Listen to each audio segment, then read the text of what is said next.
We're for you guys. Yeah, exactly. We have our crew of hardworking people typing away at our Instagram page. We don't even have an Instagram page.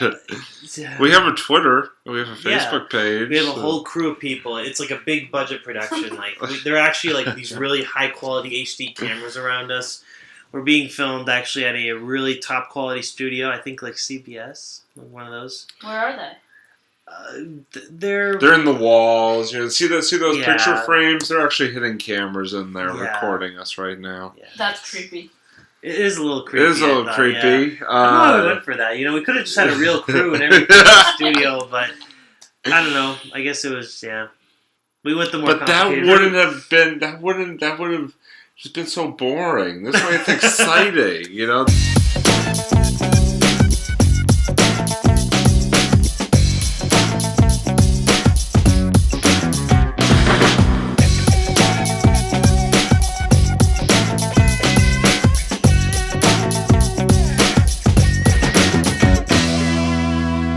Hey, what's up, everybody? Welcome to another edition of On a Couch Talking Sports. As always, I'm Robbie. This is Kyle. Kyle, good to see you. How are you? Happy Friday. Yeah, I know. Long weekend. One of the few episodes that we've... Oh, I love it. I'm so excited. One of the few episodes, you're right, we've actually done it on Friday. We don't do it on Fridays very often. No, we don't. More to like the Wednesday, Thursday, middle of the week kind of vibe, right? Yeah, but you know what? Today we were just inspired to do it because, as Rebecca Black would say, I was just thinking that too. Friday. Rebecca Black told us to film this episode on Friday because yesterday was Thursday. Today it is Friday, and tomorrow's Saturday, and then Sunday comes afterwards. Yeah. Oh God. Train wreck. Hi. Okay. But anyway, for tonight's episode, what we wanted to discuss is why Boston, the city that we know and love and live in and just love to death, is the best sports city in the world. Of all time. Because Tasty burger. Because in my opinion, there really is no question that Boston is. I mean, we are the sports hub of the universe for a reason. We also got some of the best food, although Montreal might be a little better in the food department. But Boston's still amazing. So. At least you said food, not hockey. Hockey. Oh, it's better than the hockey department. Yeah. No, yeah. No. Yeah. No. Yeah. No. Yeah. No. No. We. No. Okay. Now that we got that interesting encounter out of the way. It's French for you. But yeah, so tonight we're going to list a few reasons why we think Boston is just the best in terms of sports. And the main point that I want to make in defense of this argument is the fact that, listen, if you're going to be considered a good sports city, a great sports city, the best sports city, you've got to have championships. Yeah. And guess what? We do have championships. Because as a matter of fact, since 2000, since the turn of the millennium, every single Boston sports team, the Red Sox, the Patriots, the Bruins, and the Celtics, have all won at least one championship. They have. Yeah. And all those teams have also been to the finals other years besides the year that they won championships. You had the Celtics have made it to, made it to the finals back in 2010. The Bruins made it to the Stanley Cup Finals back in 2013, and the Patriots made it to the Super Bowl back in 2008 and 2012. Unfortunately losing to the Giants, but we won't get into that. No. Sorry, New York. No. By the way, Kyle is rocking his for the usually I know it's weird because usually this is like since it's Friday, Kyle decided to actually like go sort of stay away from his usual getup because usually he wears like superhero apparel And the crazy thing is, I saw Logan last night, which is a great movie. Watch it, black and white or regular. And I figured, I thought I'd kind of wear an X-Men shirt the next day, but I kind of felt the Patriots. I was like, you know what? I'll drop it for today. You were feeling very patriotic. Yeah, but yes. But yeah, so So that, yeah, I mean... Yeah, pretty much the other thing I wanted to mention, too, about Boston, because you were talking about, the champions, right. all of them being winners. Boston actually really, they've been through a lot of hardships, too, when it comes to sports. Like, we know how to be losers, too, which I think is a very interesting quality. Oh, yeah. Not that... Especially the Red Sox. Yeah. Because, I mean, when you think about it, Boston kind of goes from both angles. They know how both sides of the spectrum work, which I think is kind of interesting. No, that's a very valid point. I mean, the Patriots, didn't win their first Super Bowl in franchise history back in 2002. Yeah. So, I mean... up until then, they were kind of like the bottom of the barrel in the NFL. Yeah, sorry, Drew Bledsoe. I mean, you're a great player, though. You're a great player, but Tom Brady's better. A little bit, yeah. But, a lot. But then you had what's it called? The Red Sox 86-year, curse, if you want to call it that.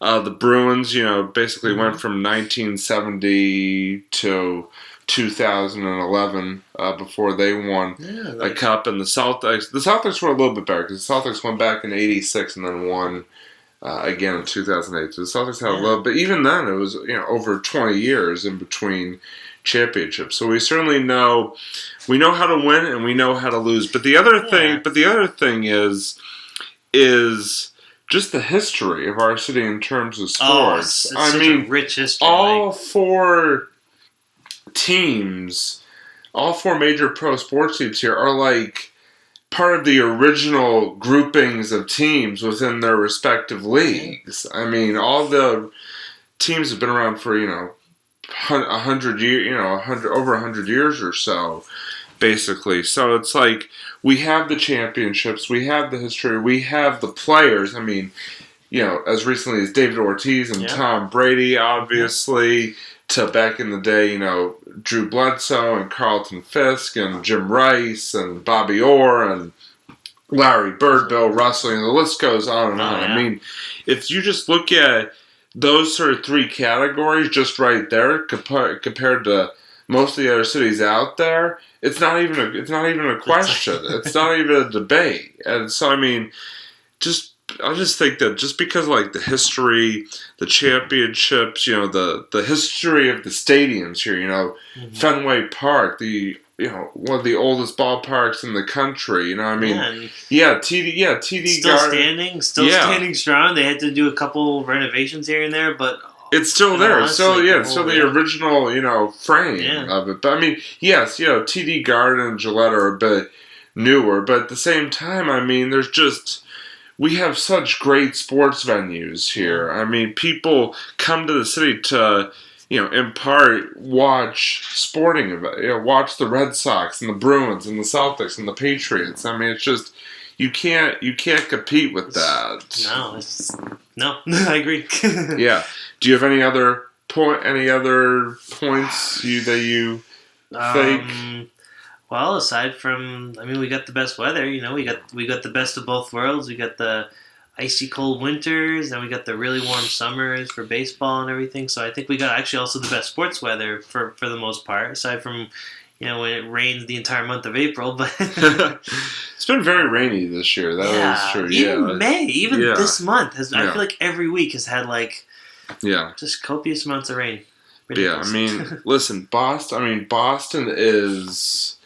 And listen, I was born here, raised here. Yeah. I know, you were born in New England. Born in New England. We'll say New England, Boston. Rhode Island basically is, we've already agreed, it's kind of Massachusetts South, basically. So some people call it the armpit hair of Massachusetts. Sorry, Rhode Islanders. That was an image I didn't need, but, we don't need to see that. Nope. But, yeah, but we all love Boston, and we all love Boston sports, and I just don't think, and even just in terms of that's another thing, the fans. Yeah. I mean, who is more rabid in terms of Boston sports fan than sports fans than a Boston sports fan? Well, the thing about Boston sports fan that I really appreciate too is I've seen a lot of other fans on the news, when their team loses, maybe they're the best, maybe their team has been the best team for a while. When they lose, they end up causing riots in the street, And here, I feel like you don't get that as much because of we've had a couple of instances, but not But the thing is, like, we are passionate whether we're winning or we're losing. Yes, like some of these other cities, the fans only really show up when the team is winning. You're buzzing. Okay. Who's buzzing? That's all right. Oh, okay. I'm sorry. Well, anyways, no. Thought we were gonna have a special guest moment there for a moment, right? It was a Rob Hauser secret call, but nah. But that's okay. It happens. The perils of live recording. But no, Boston Sports Fans is something else. And yeah, sometimes we can kind of go overboard a little bit with our criticism of teams or our fanaticism, but. Again, whether we're winning we're very unified. Yeah, exactly. Whether we're winning or losing, we are all into it. Yeah. You know what I mean? Definitely. It's like we don't give up on our teams until the very last out or the very final minute. I mean, yeah. Look at the past Super Bowl. Right? Look at this past Super Bowl. It's down 28-3. How about the Red Sox before they started winning too? Fans kept going to those games. They kept wanting. Yeah. They kept hoping every year they would win. Every year, like year past year. This is like several. Oh my God! Like decades. 86 years. But they were there. They were there for their team. Yeah. No, I agree. Despite the fact that they lose, which is a really great quality to have in fans. Yeah. No, Boston is the best. Yeah. And if you have a problem with that, I don't care. But do drop us a comment if you think that your city somehow, some way is better than Boston in terms of sports city. Or if you just live in Boston and agree with us, you can drop in some comments. Yeah, you can drop a comment too. But so we're going to move on now to the end portion of our episode, our monologues, and mine is sort of a two-parter today. First, it's both Celtics based because obviously the Celtics saw their season come to an end, unfortunately, last night heard about that. Against the Cleveland Cavaliers, which I gotta be honest, I'm not really surprised about. I kind of me neither. I didn't have high aspirations for the series. I will be honest about that, but because they're such a good team. Yeah, whether you love or hate them.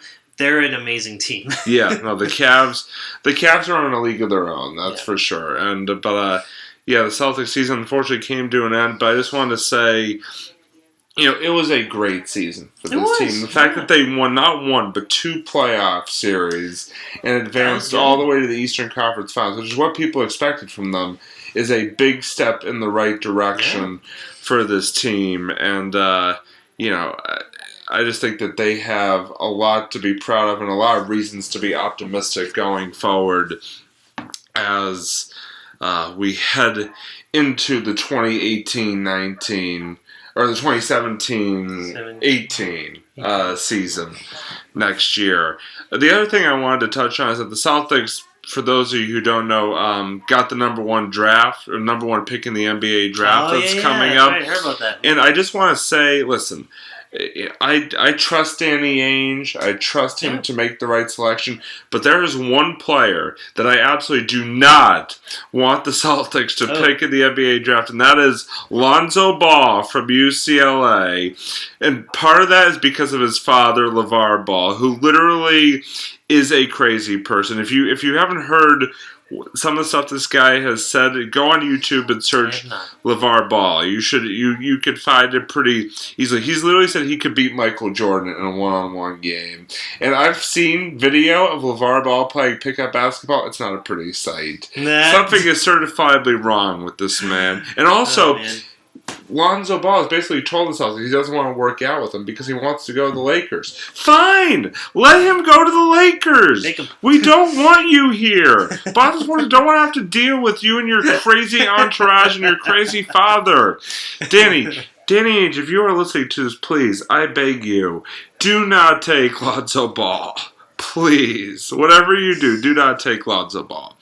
So, that was just my little rant there. That's but you got anything for us this week? It's sort of like 50-50. It's based on Boston because it is the theme of tonight. We are talking about Boston.